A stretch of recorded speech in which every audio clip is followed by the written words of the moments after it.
Pengamanan pemakaman kenegaraan mantan Perdana Menteri Jepang Shinzo Abe pada Selasa 27 September dilakukan super ketat.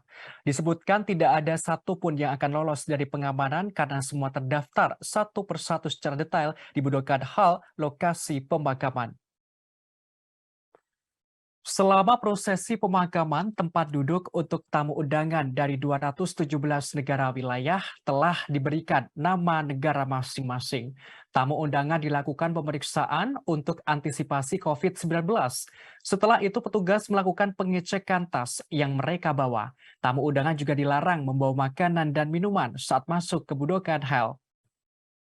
Kendati begitu, panitia menyediakan air putih untuk tamu undangan. Sementara itu, pihak media diizinkan memasuki Budokan Hall lebih awal, yakni sekira pukul 10 waktu Tokyo. Pengamanan tak hanya dilakukan di dalam, tetapi juga di luar lokasi. Pengamanan diperketat terutama di sekitar venue, kedutaan, hotel tempat VIP menginap, dan lain-lain.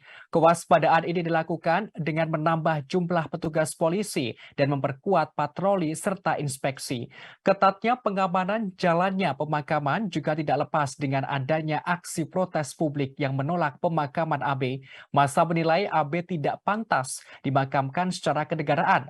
Di Jepang, pemakaman kenegaraan disediakan untuk anggota keluarga kekaisaran.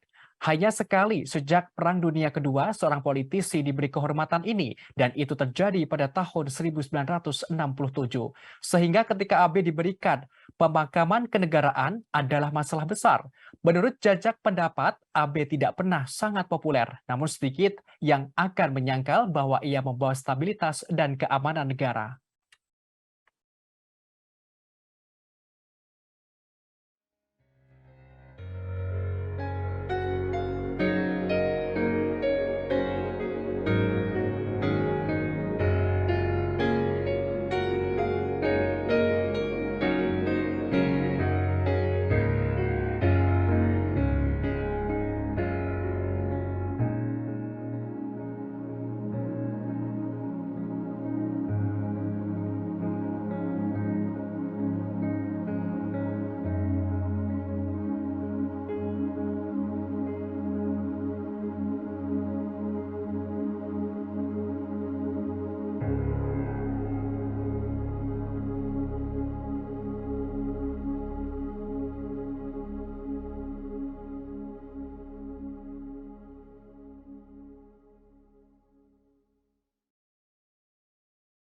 Terima kasih sudah nonton.